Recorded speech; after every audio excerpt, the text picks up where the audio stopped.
মাহবুবুর রহমান বললেন যে উনি শ্যামসুন্দর থেকে 17 বছরের ছোট। আমিও 17 বছরের ছোট, কিন্তু ওনার সঙ্গে যে আমার সম্পর্ক আপনারা শুনেছেন। আমি কয়েকটা কথা বলি ওনার সম্পর্কে। আপনারা কেউ হয়তো জানেন না যে উনি ইন্ডিয়ান রয়্যাল নেভিতে ছিলেন। উনি নেভিতে ছিলেন। উনি যখন ম্যাট্রিকুলেশন পাশ করেন, ভর্তি হতে যান স্কটিশ চার্চ কলেজে। ইচ্ছা ডাক্তার হবেন, বাবা ডাক্তার, উনিও ডাক্তার হবেন, কিন্তু পারিবারিক প্রেশার, উনি বুঝতে পারলেন যে তারা আরও ভাই বোন আছে, তাদেরকে মানুষ করতে হবে। উনি ওখানে কাউকে কিছু না বলে সোজা চলে গেলেন বম্বেতে, যোগ দিলেন royal Indian navy, Indian royal navy, এবং তিনি অপশন দিলেন রাডারে। কিন্তু ওনাকে রাডারে দেওয়া হলো না, উনি বিদ্রোহ করলেন। ওনাকে 7 দিন কারাদণ্ড দেওয়া হলো, কোর্ট মার্শাল। দ্বিতীয় দিনে এসে জিজ্ঞেস করলো, তোমার মন কি পরিবর্তন হয়েছে? না। এইভাবে 3 দিন 4 দিন পর্যন্ত এসে জিজ্ঞেস করলো মন পরিবর্তন হয়েছে কিনা। উনি বললেন, আমি তো আগেই আমার অপশন দিয়েছি রাডার। শেষে তাকে ছেড়ে দিল। আমি তাকে জিজ্ঞেস করলাম যে আপনি রাডার কেন দিলেন? উনি বললেন যে তখন রাডার ছিল সবচেয়ে চমৎপ্রদ সায়েন্টিফিক ইনভেনশন। আপনারা বুঝতে পারেন। 1946-এ ইন্ডিয়ান রয়্যাল নেভিতে বিদ্রোহ হয়। সে বিদ্রোহ কয়েকদিন ছিল এবং বিদ্রোহ তারা ফেল করে এবং তাদের সাজা দেওয়ার একটা পরিকল্পনা আপনারা বুঝতে পারেন। কিন্তু নেহেরু বেঁকে বসলেন যে আমরা দায়িত্বভার নিচ্ছি, আমি এই দুটো জিনিসকে আপনাদের কাছ থেকে নিতে পারবো না, আপনারাই এটা সলভ করে যেতে হবে এবং আপনাদের তাদেরকে অ্যামনেস্টি দিতে হবে। একটা হলো সুভাষ বোসের সেনাবাহিনী, আরেকটা হলো এই বিদ্রোহ, এবং নেহেরুর জন্য সেটা হয়েছিল। তো মিস্টার চৌধুরী, তাকে যত স্মার্ট দেখেন, কথাবার্তা বলার ভঙ্গি, এটা তিনি নেভির থেকেই পেয়েছেন। এটা আমরা অনেক সময় ভুলে যাই। ওনার জীবনের কিছু কৌতুককর একটা ঘটনা বলি। আপনারা অনেক কিছুই তার সম্পর্কে জানবেন, এই বুকলেটে আছে, বুকলেট পড়লেই জানতে পারবেন। উনি একদিন পাবনা থেকে ঢাকায় আসছেন, ওই ফেরিতে পার হবেন। কিছু দূর আসার পরে উনি দেখলেন যে অনেক খেজুর গাছ, শীতকাল, এবং ওখানে হাঁড়ি লাগানো আছে রস সংগ্রহের জন্য। উনি বললেন, থামো, রস খেতে হবে। তো যেই কথা সেই কাজ, ওখান থেকে হাঁড়ি নামানো হলো, ফ্লাক্স খোলা হলো, ওরে সবাই রস খেলেন। ওই হাঁড়িটা আবার লাগাবার জন্য নিয়ে যাচ্ছিল, তখন বলে থামো। উনি ওনার পার্স বের করে কিছু কয়েন ওই হাঁড়ির মধ্যে দিয়ে দিলেন, দিয়ে বললেন যে লাগিয়ে রাখো। এখন আপনারা চিন্তা করুন, যখন সেই শিউলি বা যে গাছ কাটে, সে হাঁড়ি নামাবার সময় দেখলো যে ভিতর রস নেই, খালি, কিন্তু তার মধ্যে কিছু কয়েন। আমি জানি না সে কি মনে করলো, হয়তো সে অনেকের কাছে বলেছে যে ফেরেশতারা এই কাজটি করে গেছে। ওনার সম্পর্কে আমি কথাগুলো এই জন্য বললাম, আমি তাকে অনেক সময় অনেক কিছু কথা বলতাম আর কি। তিনি আমাকে সবসময় একটা গাইডেন্স দিয়েছেন। ওনাকে বলতাম যে আপনি বাংলাদেশে প্রাতঃস্মরণীয় ব্যক্তি হিসাবে থাকবেন। তাহলে কীরকম প্রাতঃস্মরণীয়, মানে তুমি কি বলতে চাচ্ছ আমাকে? প্রাতঃস্মরণীয় হচ্ছে এই যে বাংলাদেশের বেশিরভাগ লোকেরাই, কারো ডায়াবেটিস আছে, কারো ব্লাড প্রেশার আছে।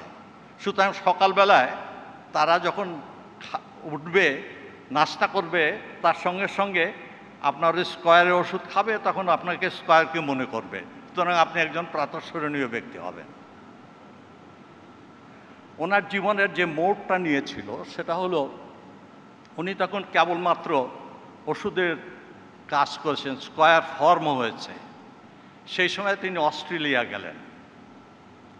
অস্ট্রেলিয়া ওনার এক বন্ধু ছিল, মিস্টার ম্যাকফারল্যান্ড। ম্যাকফারল্যান্ড বাসায় ওনাকে দাওয়াত দিল ডিনারে। উনি গেলেন, ওনার ঘরে ঘুরে দেখছেন তো একটা দেখছেন যে একটা ম্যারাথন রেসের একটা বড় ছবি সেখানে টানানো, ম্যারাথন রেসের। মিস্টার চৌধুরী বললেন, mister McFarland, what is the message in this picture? এই ছবিতে তুমি কি বলতে চাচ্ছ, কেন এটা এখানে?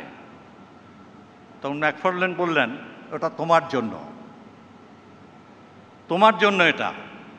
তুমি ব্যবসায় নেমেছ, যদি কোথাও স্লিপ করো, পড়ে যাও, ব্যর্থ হও, তাহলে এরা যারা দৌড়ায় তারা কিন্তু বাঁচে না, তারা পদদলিত হয়ে মারা যায়। এটাই ওনার জীবনের সবথেকে মোড় ফিরিয়ে আনে। উনি আমাকে সে কথা বলেছেন। ওনার সততা সম্পর্কে আমরা অনেক কিছু জানি, এই বুকলেটে পাবেন। আমি ওনার সম্পর্কে একটা বইও লিখেছি। ওনার সম্পর্কে একটা কথা বলতে চাই। তখন আজকে যেখানে আপনারা স্কয়ার হাসপাতাল দেখছেন, এটা কিন্তু অ্যাকচুয়ালি ছিল একটা হোটেল করার প্ল্যান। এবং তারা একটা প্রোগ্রাম সাজিয়ে ওই যে ব্যাংকে যায়, আমি টাকা পয়সা বুঝি না, আমাকে একজনকে বলছিল যে ব্যাংকের বিষয় বলে ওইটা আমাকে বলবে না, আমিও টাকা পয়সা বুঝি না। তো তারা ব্যাংকে একটা প্রজেক্ট মতো নিয়ে গিয়ে ইব্রাহিম খালেদ সাহেবের সামনে এটা উপস্থিত করেন। তখন ব্যাংকটি আমার সিনিয়র মোমেন্ট হয়ে গেছে। ব্যাংকটিতে উনি পূবালী ব্যাংকে ইব্রাহিম খালেদ সাহেব। তো তপন চৌধুরী এবং ওনারা বসে আছেন। আমি তপন চৌধুরীর কাছ থেকে এই গল্পটা শুনেছি। তো ইব্রাহিম খালেদ সাহেব কথা বলছেন, আপনার বাবা কেমন আছেন, অমুক তমুক কেমন ইত্যাদি, কিন্তু ওই প্রোফাইলটা দেখে না, খোলে না। তখন তপন চৌধুরী বললেন যে এটা একটু দেখেন। তো উনি বললেন যে দেখেন, এটা আমার দেখা হয়ে গেছে। আপনার বাবা হচ্ছেন আমাদের মূলধন, হি ইজ দ্য ক্যাপিটাল। সুতরাং আপনার বাবা যেখানে আছেন সেখানে আমাদের কোনো কিছু বলার নাই, ইট ইজ অ্যাকসেপ্টেড। আজকে ওনার এই জন্মশতবর্ষে আমার সবচেয়ে ভালো লেগেছে যে আমি কয়েকজন লোককে দেখছি। মাহবুবুর রহমান সাহেব আসছেন, কাশেম সাহেব আসছেন নিশ্চয়ই, কোথায় আছেন উনি? এই যে কাশেম সাহেব ওখানে আসছেন। এদের দুজনকে দেখলে আমার একটা কথাই মনে পড়ে। গীতাতে একটা কথা আছে, হলি গীতা,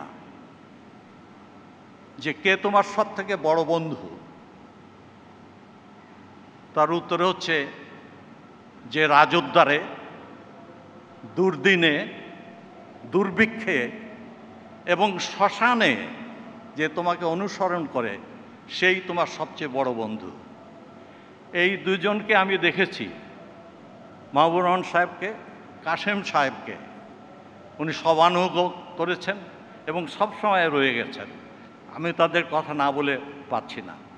এই সময় আমি আরও চিন্তা করছি, স্মরণ করছি কয়েকজনকে। একজন হচ্ছে সৈয়দ মঞ্জুর এলাহি, আজকে আমি তাকে খুব মিস করছি এখানে। আরেকজন হচ্ছেন রোকাইয়া আফজাল, যিনি দাবি করতেন যে উনি শ্যামসুন্দর বোন, এবং তার ছেলেদের বলছে আমি তোমাদের ফুপু। আরও একজনকে স্মরণ করছি, আমাদের, ওনার নাম আমি ভুলে যাই, আমার সিনিয়র মোমেন্ট হয়ে যায়, বয়স হয়েছে। লতিফুর রহমান সাহেবকে, তাকেও আমরা মিস করছি, তিনি নেই। ওনার স্মৃতিচারণ করতে গিয়ে ওনাদের কথা মনে আসে, সামনে আসে, তাই স্মরণ করলাম। আপনারা সবাই ভালো থাকুন, বুকলেটটি পড়বেন দয়া করে, তাহলে তার সম্পর্কে সব কিছুই জানবেন। Thank you.